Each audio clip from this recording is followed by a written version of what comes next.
Season 2, Episode 4. Sip happens. Recording on a Friday. Hi. Lots in my notes today. Yeah, it's been a week. So here's one thing. I love our podcast. The only con with our podcast is you will text me things throughout the week like, I just fought a dog off of my dog. And I'll say, holy shit, what happened? And you won't tell me because you'll save it for the podcast. It's been a week. So, well, thank you for that lead. But just to jump right in. So yesterday I'm on one of my beautiful calm trails and I'm approaching a dog. This dog is sitting on a bench with its owner. Everything is fine. Dogs are both on a leash. It's really calm. And I don't know if the energy just like sparked and this big black dog just goes after Lemon. And the way in which we were walking on this trail, it's kind of elevated and there's like a hill on either side. And so this dog tackles Lemon down the side of a hill. Terrifying. And it's very, very scary because your adrenaline is rushing. You're so scared in the moment. And unfortunately, especially both on leash. When you texted me that, I assumed someone was off leash. Nope, both That's completely wild, on leash. both on leash. Lemon's usually always off the leash. Yeah. And so both on leash, because that was at the beginning of a trail, and I just kind of went into like fight or flight mode and tumbled down, like literally I texted you a picture, I tumbled down the hill. Yeah. Luckily, this other dog had a harness on, so I was able to grab the dog by the harness and like kind of like rip it off. And this is like a big dog. And so again, it was like the morning, I hadn't had my coffee, my Yeti spills everywhere. This is also your morning walks are your meditation. That's like the calmest part of your day, to go from that energy to dog fighting. It was bad. And so I got this dog off of Lemon. Luckily, there was like no blood, like neither dogs were injured. I think it was just, and so the the owner, this elderly man who clearly couldn't control his dog, he had the dog on like a retractable leash, and he's like, I'm so sorry. But I think he was just kind of like in shock because he like literally couldn't do anything. And so I had to like walk this dog by its harness, not even on a leash, by its harness back to the car to ensure that it was going to like stay away from me and Lemon. Yeah. And then we continued on our walk. And it wasn't until like 20 minutes later down on my walk where I feel like you finally come down, like your adrenaline comes down. Yeah. And I'm like, what is that? Like my shins are just so cut up and bleeding because they were just cut up from the bramble. Yeah. I think terrifying. I texted you a picture. I mean, it looked. You texted me a picture of your legs. Yeah. The fact that neither of the dogs were injured, but you were completely just cut up. Like, I don't know. What are you? Because I think that's not what you're supposed to do. I don't think you're supposed to. I think you're supposed to. I don't actually. And now I'm curious. What are you supposed to do if dogs are fighting? I think because I remember.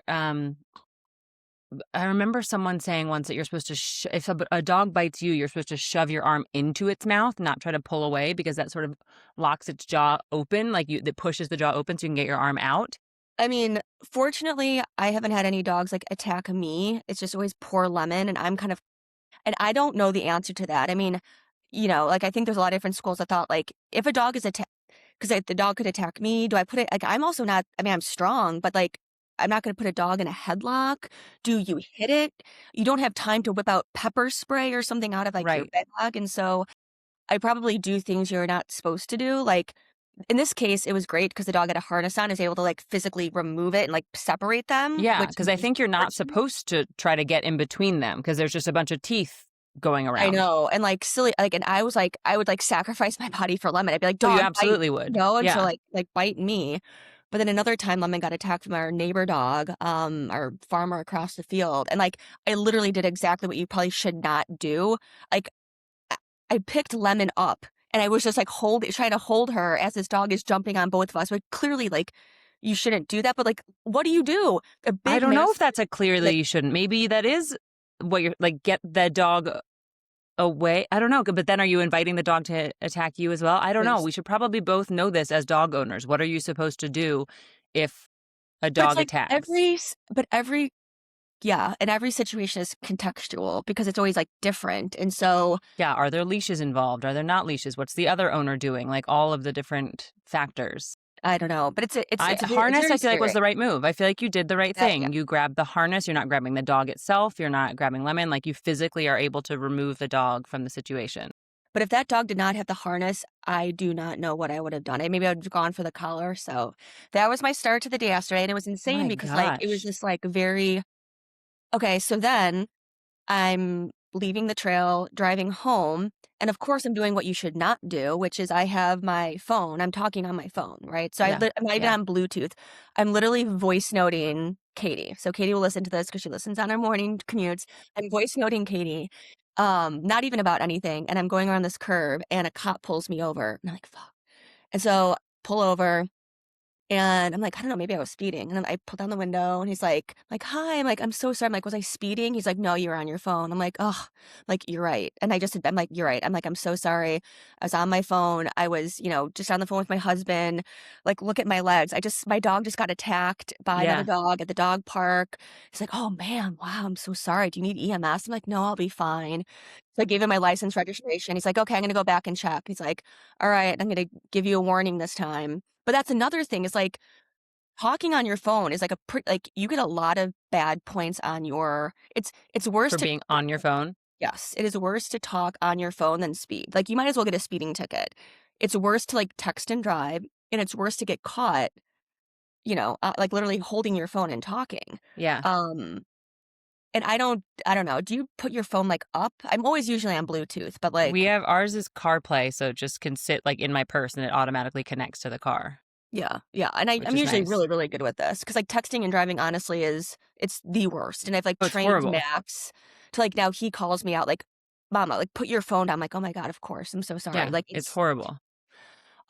so that was like my start to the day yesterday, which is Thursday. And I'm going into this like insane launch for OpenAI. We In a launched fantastic limbo yesterday. headspace.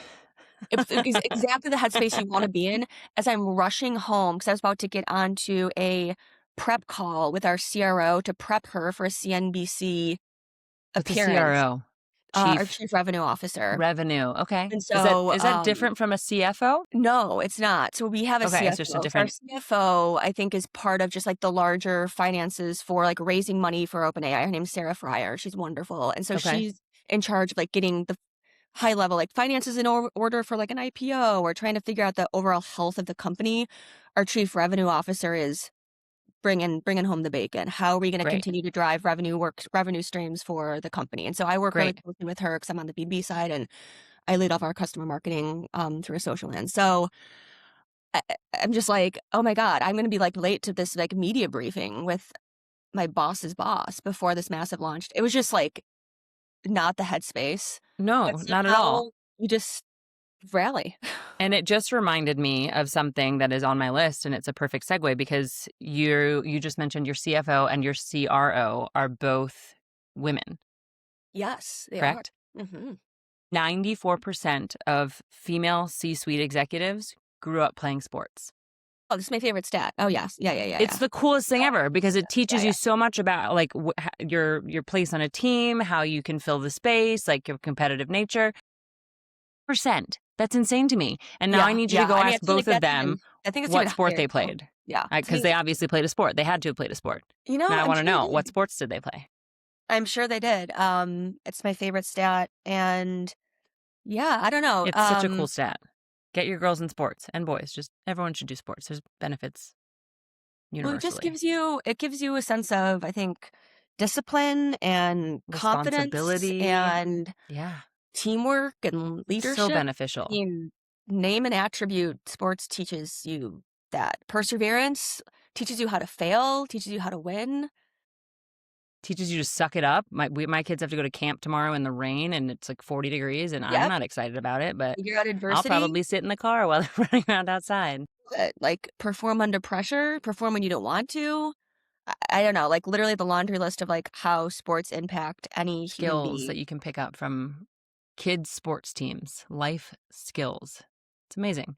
Well, Yeah. wow. Okay. Yeah. So that's my How's day today yesterday. But been? Been a little better, calmer? yeah, it's just I mean, you get this. Like I am in the season of, about 90. I can't believe only 90 days in this job, maybe like a little bit more into it. And like we're in a massive launch mode. And so it's just yeah, it's a lot. But better. I'm gonna sleep this weekend. I finally slept last night, spent the week in the city, and yeah, again, we can talk about work stuff, but it's good. I have an amazing team. So I think that is really helpful. Like when you like the people you work with, that's all that matters, honestly. Cause like Yeah. That's all that matters. Do you like your Yeah, boss? Do you like your absolutely. team? Do you supported? Like, do you It respect completely them? Yes, changes the yes, yes. experience. Like, that's why I'm here, not for the Completely grade. changes the experience. Yeah. Okay. Excuse me. Well, since we last talked, like, poor Reese Witherspoon has been, like, blowing up. Man, we were early to chat about that, and it has taken so many twists and turns. Uh, and I still agree with the original sentiment that I got from her message, her video. That is basically we should learn about AI. That's the basic gist of what I got that I agree with. And I'm like, absolutely, everyone should learn about AI. AI is here to stay. Whether you incorporate it into your life, whether you just study it, whether you have kids or don't have kids, like it is part of the future, and we should learn about it and understand it and try to have a basic grasp of it.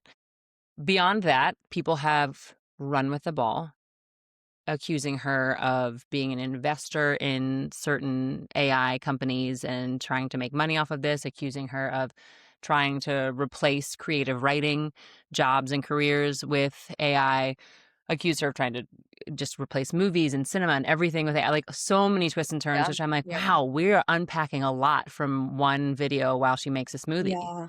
Yeah. Yeah. AI, it's such a I think it's a lightning rod topic for a lot of people and for rightly so.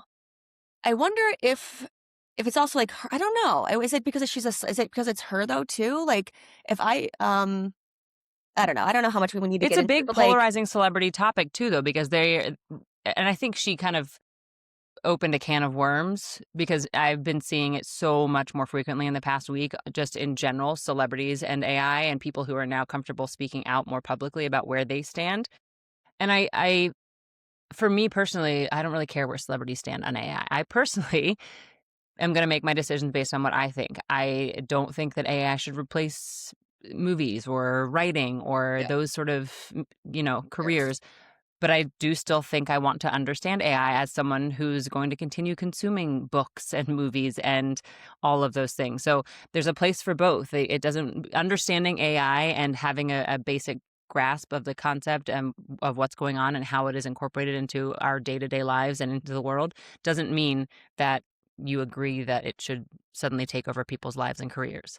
But the negativity that I was getting from her on social, from what I saw, was less about maybe the AI message and more about, um, you know, the disclosure in terms of, oh, well, no wonder you want us to learn about AI. You're investing, like Hello Sunshine and Sunny has all these programs at Purdue University, and you have all this like vested interest from a financial and business perspective in furthering AI into the arts, into screenwriting, into all these things. So no wonder you want us to learn about AI. And like, so I feel like that felt like the rub to me is that she came across to be all like, oh, let's learn about AI.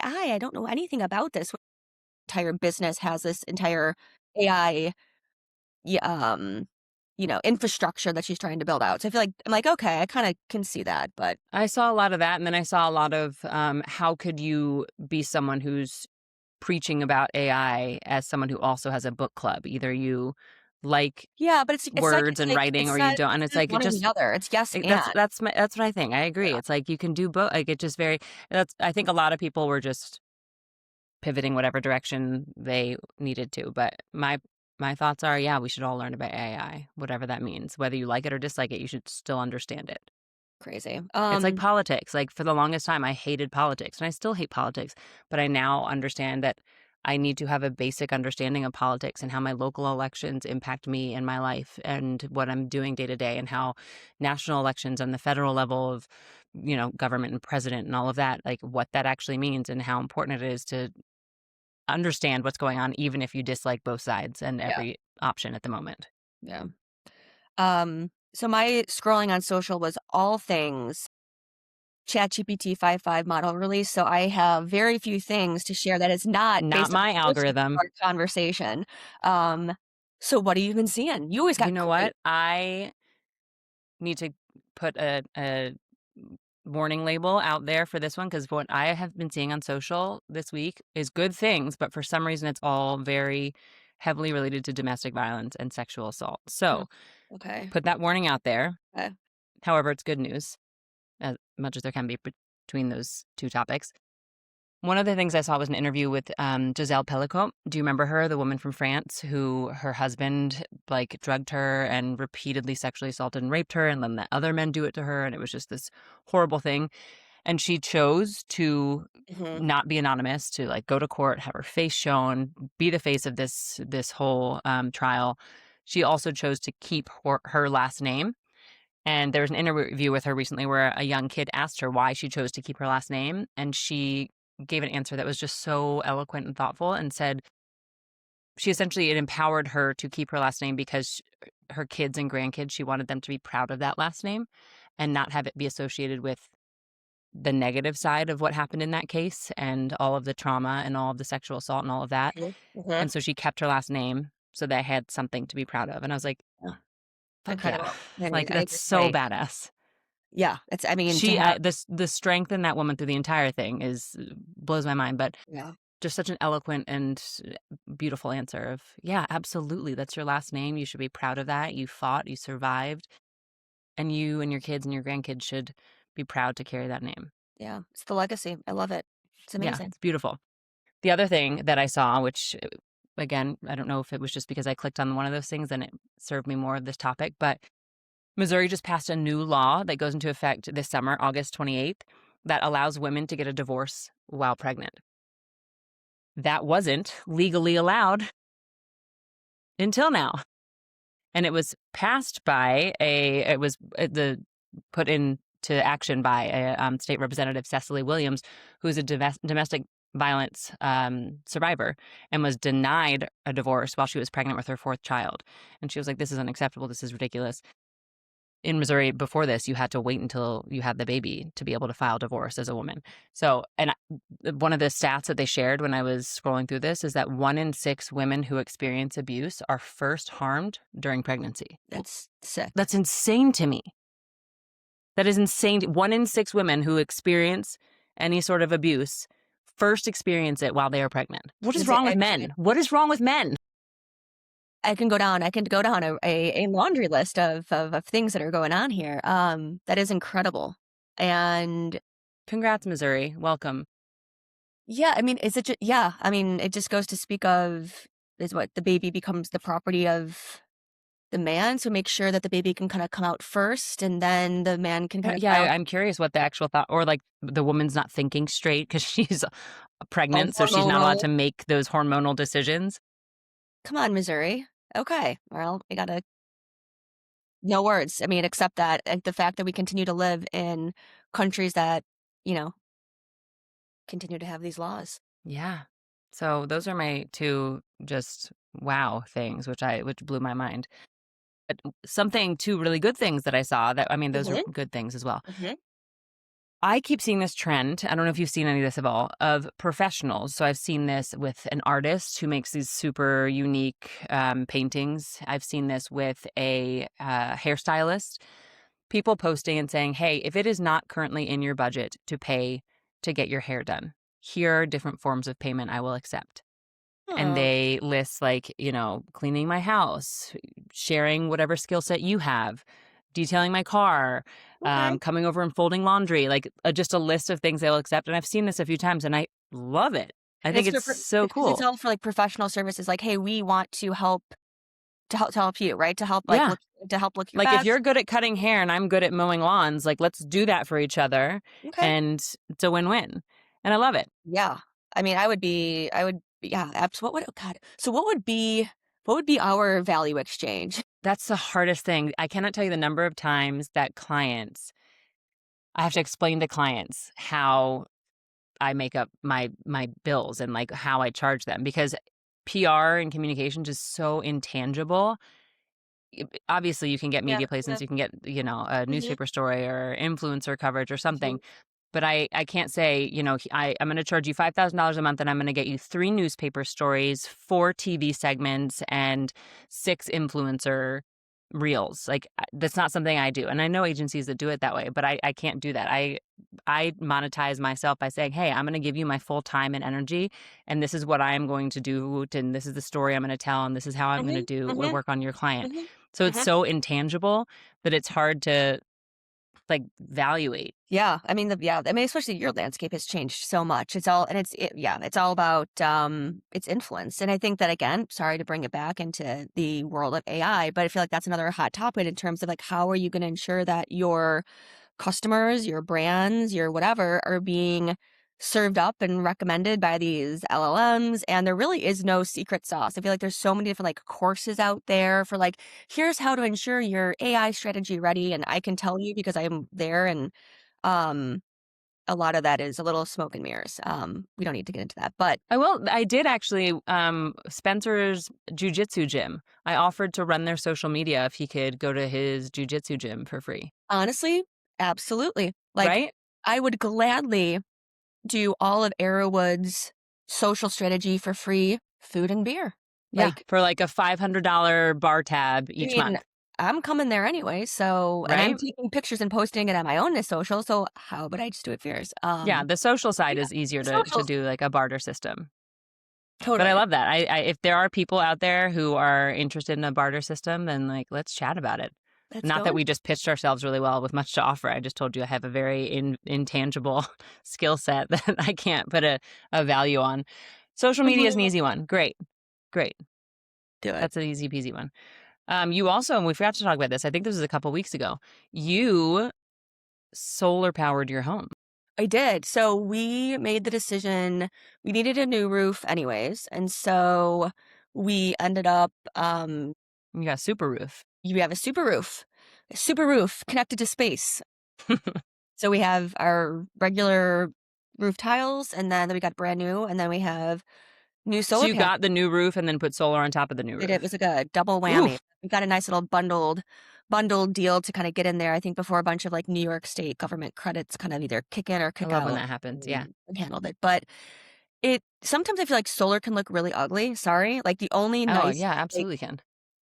just because they're just like these big blocks and panels, and I can actually say that ours looks about as good as it can look. They're just these big, easy block slabs on the back of our home where we get a ton of sun, and we'll be able to report back on the long-term benefits. But we Can't get a wait. sun, and we are now a home of the future. So yeah, here for it. Great. Here for solar. I feel like there's also no way for yours to look bad, even if it was ugly panels. Not many people see your home. Like you're in such a big, wide open space. So picture the back. So our house that had that that overlooks like the main road. Yeah. It's not, so when you pull into our driveway, it's not the front. So you don't see it on the front. It's the back. Yeah, And our but can a back lot is of people see that? Can you like see over the big fields? maybe, but like at that range, not really, because it's It pretty probably far just looks like back, a and black roof. yes, Yeah, that's why it works. So great. The gross. horses might be judging you. The horses are for sure judging us. Same with the foxes and a couple of the turkeys. But other than For that, sure. Oh my gosh, yeah, we're good. the Lemon's turkey adventures too. You've had a lot of those recently. We've had a very eventful couple Did you of tell her walks. to chill? She's got a few months. You can't store a turkey this long. Like, No, come the on, turkeys. Lemon. So everyone, we live out kind of in the country, tons of wild turkeys. I don't know what she would do if she actually got to one. I don't know if she'd kill it, but I think she would literally like scare it to death because Do they climb trees they to need get to away work from her? they need to work on their like fight or flight system Do they because fly? I they don't. fly What away is the from response danger. when Lemon chases them? They fly only to like a very low branch in a tree. They don't fly away. They fly to literally escape danger. And it's not high enough or far away enough to deter the predator from getting to it The because predator in this case being Lemon. yes, the predator. Um, so they do fly away, but not like a goose or a duck or a bird. They just kind of go into a tree. And these are turkeys. These are literally the turkeys that like we eat. You Like posted a little picture of one turkey the other soup. day, and it looked massive. Yeah. Yeah, they're big wild turkeys. You know what I think we need to start doing, which we haven't done? We talk about doing it, then we don't do it, which is kind of par for the course for us. Remember that merch we talk about?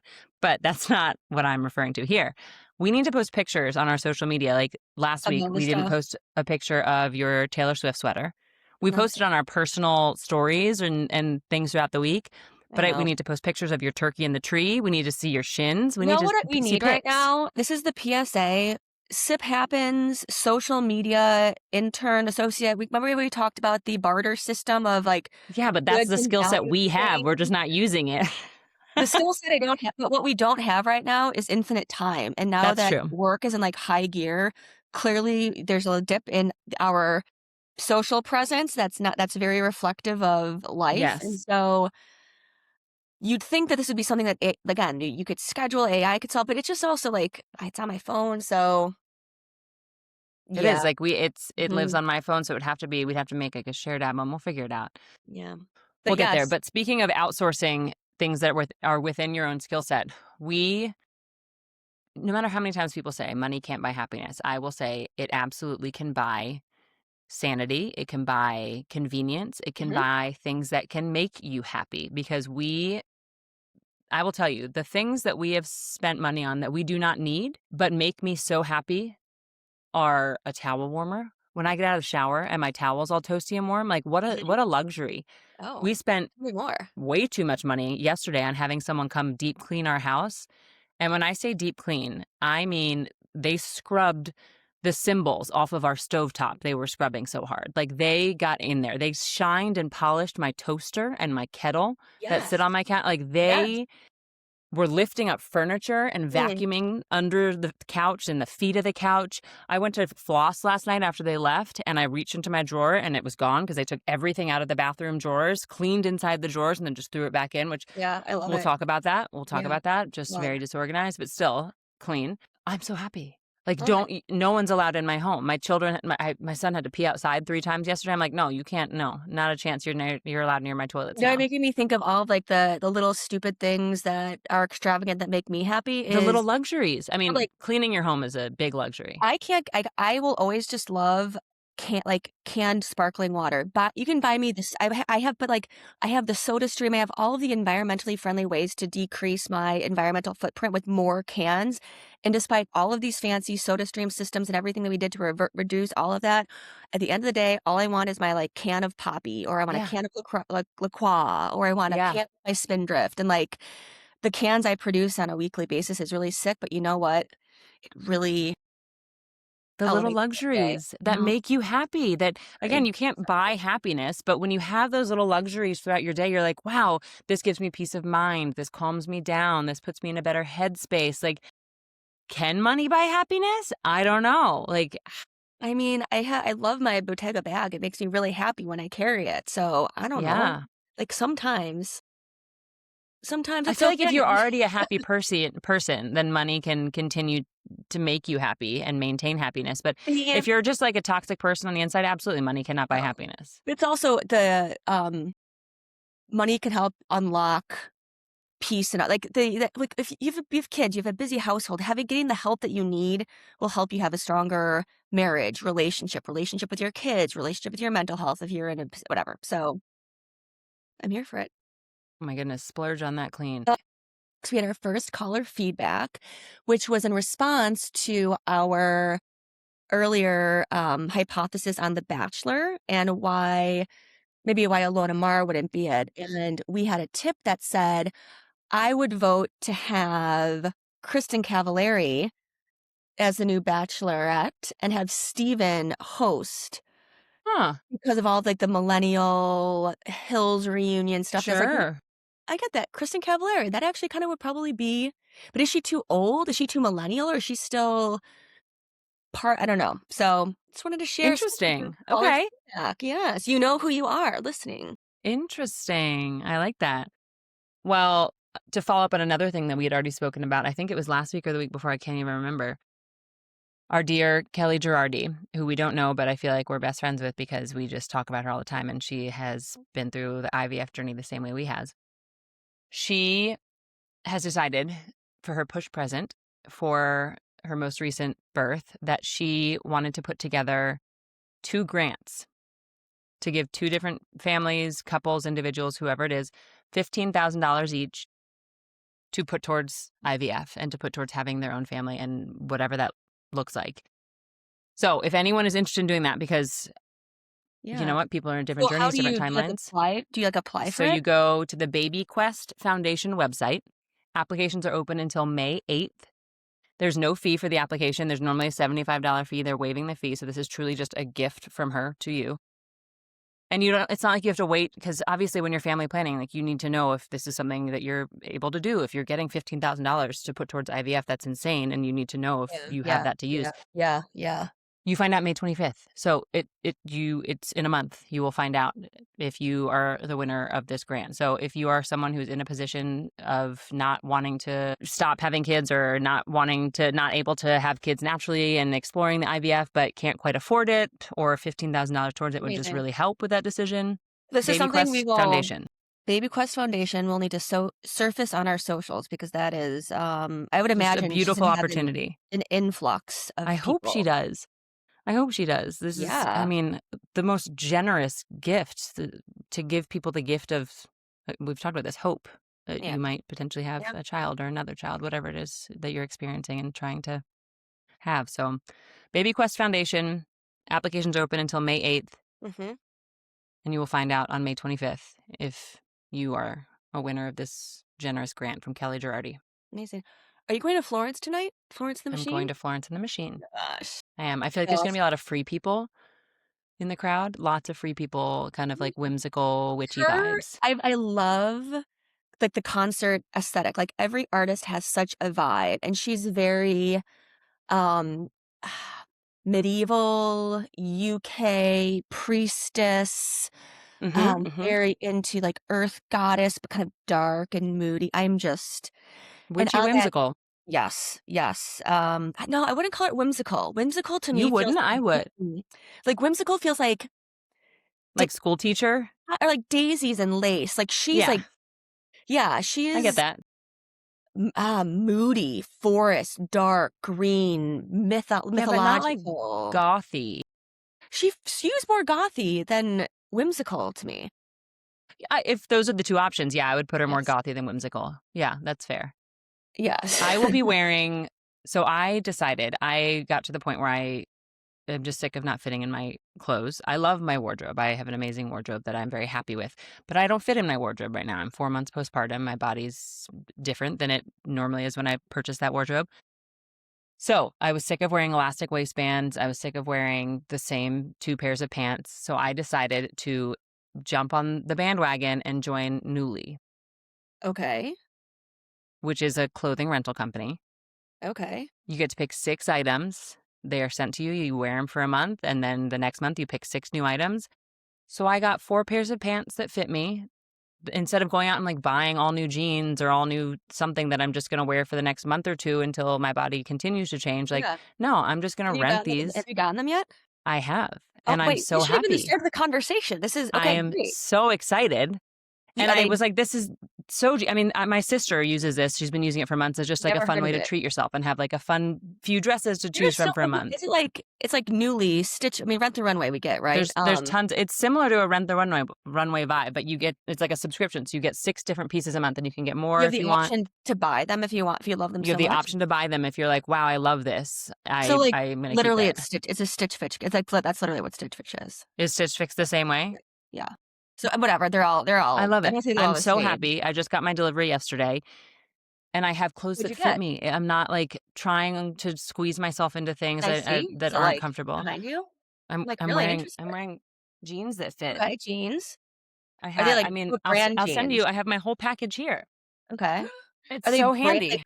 I'm very into this question. So are they like brands? Like, how are you? Yeah. So I'm wearing Citizens of Humanity jeans. I got 2 Free People dresses, super big, flowy. Okay. I forget who these jeans are. Icon denim. I've just got a few different things that like actually fit. And it was honestly hard because I'm like, I don't know what size my waist is now, but I guessed well. I think everything except one thing fits me pretty well. And you get them, and tags are off because clearly these are like. Some of them are new. One of the pairs of pants I got was brand new with tags. Some of it, it's obviously like been through a few households, and but you send it back, they dry clean and clean everything, and then it's cool. I'm excited to try it, and maybe I'll just need it for a couple months until I get sick of it or my clothes actually start to fit. Your use case is like a poster child for the service. Is exactly like someone like you. It's like someone who's active, social, going to events.